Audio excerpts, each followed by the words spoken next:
ಜನ್ಮದಿನ. ಈ ದಿನವನ್ನು ಇಡೀ ರಾಷ್ಟ್ರಾದ್ಯಂತ ಆಚರಣೆ ಮಾಡ್ತಾ ಇದ್ದೀವಿ. ಅವರ ಜನ್ಮದಿನವನ್ನೇ ಮಕ್ಕಳ ದಿನಾಚರಣೆಯನ್ನಾಗಿ ಆಚರಣೆ ಮಾಡ್ತೀವಿ.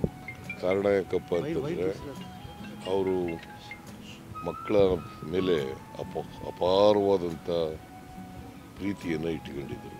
ಇವತ್ತಿನ ಮಕ್ಕಳೇ ಮುಂದಿನ ಪ್ರಜೆಗಳು ಅಂಥೇಳಿ ಅವರು ಹೇಳ್ತಾ ಇದ್ದರು. ಮತ್ತು ಎಷ್ಟೇ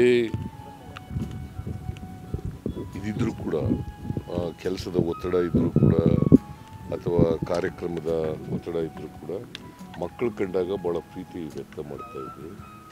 ಮಕ್ಕಳನ್ನು ಎತ್ತಿ ಮುದ್ದಾಡ್ತಾ ಇದ್ದರು. ಸೊ ಹಾಗಾಗಿ ಅವರನ್ನು ಚಾಚಾ ನೆಹರು ಅಂತ ಕರೀತಾ ಇದ್ದರು. ಸೊ ಇವತ್ತು ಮಕ್ಕಳ ದಿನಾಚರಣೆ.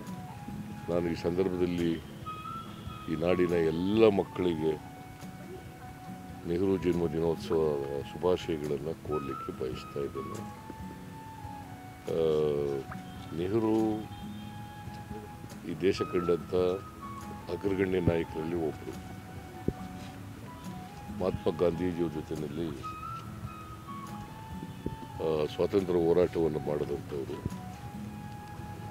ಸ್ವಾತಂತ್ರ್ಯ ಹೋರಾಟದಲ್ಲೂ ಕೂಡ ಮುಂಚೂಣಿಯಲ್ಲಿದ್ದರು. 9 ವರ್ಷಗಳ ಕಾಲ ಜೈಲು ವಾಸವನ್ನು ಅನುಭವಿಸಿದರು. ಸ್ವಾತಂತ್ರ್ಯ ಹೋರಾಟದಲ್ಲಿ ಭಾಗಿಯಾಗಿ ಸುಮಾರು 9 ವರ್ಷಗಳ ಕಾಲ ಜೈಲು ವಾಸವನ್ನು ಅನುಭವಿಸಿದರು. ಸ್ವಾತಂತ್ರ್ಯ ಬಂದ ಮೇಲೆ ಈ ದೇಶದ ಮೊದಲನೇ ಪ್ರಧಾನಿಯಾಗಿದ್ದರು. ಆಧುನಿಕ ಭಾರತಕ್ಕೆ ಅಡಿಗಲ್ಲನ್ನು ಹಾಕಿದವರು ಜವಾಹರ್ಲಾಲ್ ನೆಹರು. ಮತ್ತು ಅಪ್ಪಟ ದೇಶ ಪ್ರೇಮಿ ಅಷ್ಟೇ ಅಲ್ಲ, ಸ್ವಾತಂತ್ರ್ಯ ಪ್ರೇಮಿ, ಪ್ರಜಾಪ್ರಭುತ್ವ ಪ್ರೇಮಿ. ಅವರು ಯಾವಾಗಲೂ ಕೂಡ ಅರ್ಥಪೂರ್ಣ ಪ್ರಜಾಪ್ರಭುತ್ವ ವ್ಯವಸ್ಥೆಯಲ್ಲಿ ಚರ್ಚೆ ಆಗಬೇಕು, ಪಾರ್ಲಿಮೆಂಟ್ನಲ್ಲಿ ಚರ್ಚೆ ಆಗಬೇಕು ಅಂತಕ್ಕಂಥ ವಿಚಾರಕ್ಕೆ ಬದ್ಧರಾಗಿದ್ದಂಥವ್ರು. ಹಾಗಾಗಿಯೇ ಅವರು ಪ್ರಧಾನಮಂತ್ರಿಯಾಗಿದ್ದಾಗ ಪಾರ್ಲಿಮೆಂಟ್ನಲ್ಲಿ ಯಾವತ್ತೂ ಕೂಡ ತಪ್ಪಿಸ್ಕೊತಿರಲಿಲ್ಲ. ಪ್ರಮುಖ ವಿರೋಧ ಪಕ್ಷದವರು ಮಾತನಾಡುವಾಗ ಚರ್ಚೆನಲ್ಲಿ ಕೂತಿದ್ದರು, ಭಾಗವಹಿಸ್ತಾ ಇದ್ದರು.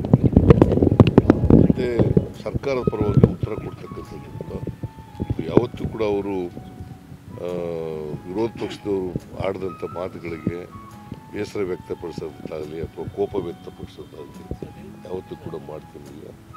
ಸೊ ಹಾಗಾಗಿ ಪ್ರಜಾಪ್ರಭುತ್ವ ಉಳಿಬೇಕು, ಬೆಳಿಬೇಕು ಅಂತಕ್ಕಂಥದ್ದೇ ನಂಬಿಕೆ ಇಟ್ಕೊಂಡಿದ್ದರು. ಇವತ್ತೇನಾದರೂ ದೇಶದಲ್ಲಿ ಪಂಚವಾರ್ಷಿಕ ಯೋಜನೆಗಳಿಗೆ ಅಡಿಪಾಯ ಹಾಕಿದವರು, ಅವರು ಪ್ರಾರಂಭ ಮಾಡಿದವರು, ಮತ್ತು ಯೋಜನಾ ಆಯೋಗವನ್ನು ರಚನೆ ಮಾಡಿದಂಥವ್ರು, ದೊಡ್ಡ ಕೈಗಾರಿಕೆಗಳಿಗೆ, ಯಾಕಂತಂದರೆ ಆಧುನಿಕ ಮೌಲ್ಯಗಳನ್ನು ಅಳವಡಿಸ್ಕೊಂಡು ಭಾರತೀಯ ರಾಜಕಾರಣಕ್ಕೆ ಅಳವಡಿಸ್ಕೊಂಡು ಅದನ್ನು ಬೆಳೆಸ್ತಕ್ಕಂಥ ಕೆಲಸವನ್ನು ಮಾಡಿದ್ರು. ಸೊ ಒಟ್ಟಾರೆಯಾಗಿ ಆಧುನಿಕ ಭಾರತದ ಅಡಿಪಾಯ ಮತ್ತು ಶಿಲ್ಪಿಯವರು ಅಂತಕ್ಕಂಥದ್ದನ್ನು ಇವತ್ತು ನಾವು ನೆನಕಬೇಕಾಗ್ತದೆ. 17 ವರ್ಷಗಳ ಕಾಲ ಪ್ರಧಾನಮಂತ್ರಿಯಾಗಿದ್ದರು. ದೇಶದ ಮೊದಲ ಪ್ರಧಾನಿ ಅಷ್ಟೇ ಅಲ್ಲ, ಸಾಯೋವರೆಗೂ ಪ್ರಧಾನಮಂತ್ರಿ ಆಗಿದ್ದರು. ಸೊ ಹಾಗಾಗಿ ಇಡೀ ದೇಶದಲ್ಲಿ ಒಂದು ಐಕ್ಯತೆಯನ್ನು, ಒಗ್ಗಟ್ಟನ್ನು ಕಾಪಾಡಲಿಕ್ಕೆ ನೆಹರೂರವರು ಕಾರಣ ಅಂತಕ್ಕಂಥದ್ದನ್ನು ಮರೀಲಿಕ್ಕೆ ಸಾಧ್ಯ ಇಲ್ಲ. ಮತ್ತು ಜಾತ್ಯತೀತ ತತ್ವದಲ್ಲಿ, ಸಮಾಜವಾದದಲ್ಲಿ ನಂಬಿಕೆ ಇಟ್ಕೊಂಡಿದ್ದಂಥವ್ರು. ಸೊ ಆ ದಿಕ್ಕಿನಲ್ಲಿ ದೇಶವನ್ನು ಮುನ್ನಡೆಸ್ತಕ್ಕಂಥ ಪ್ರಯತ್ನವನ್ನು ಮಾಡಿದ್ದಾರೆ. ಸೊ ಅಂಥವರು ಇವತ್ತು ಅವರ 134ನೇ ಜನ್ಮದಿನೋತ್ಸವವನ್ನು ಆಚರಣೆ ಮಾಡ್ತಾ ಇದ್ದೀವಿ. ಮಕ್ಕಳ ದಿನಾಚರಣೆಯನ್ನಾಗಿ ಆಚರಣೆ ಮಾಡ್ತಾ ಇದ್ದೀವಿ. ಅವರ ಆತ್ಮಕ್ಕೆ ಚಿರಶಾಂತಿ ದೊರಕಲಿ ಅಂತ ಗೌರವಿಸಿ ಅವರ ಪ್ರಾರ್ಥನೆ ಮಾಡಿ ಎಲ್ಲ ಮಕ್ಕಳಿಗೂ ಶುಭಾಶಯ ಕೋರಿ ಅವರ ಮಾರ್ಗದರ್ಶನದಲ್ಲಿ ನಡೀತಕ್ಕಂಥ ಪ್ರಯತ್ನ ಮಾಡೋಣ ಅಂಥೇಳಿ ಅದೇ ನಾವು ಅವರು ಸಲ್ಲಿಸ್ತಕ್ಕಂಥ ಗೌರವ. ಅವರು ಈ ದೇಶದಲ್ಲಿ ಬಿಟ್ಟೋಗಿರ್ತಕ್ಕಂಥ ಮೌಲ್ಯಗಳಿದ್ದಾವಲ್ಲ, ಆ ಮೌಲ್ಯಗಳನ್ನು ಆಚರಿಸೋದೇ ಅವರಿಗೆ ಸಲ್ಲಿಸ್ತಕ್ಕಂಥ ಗೌರವ.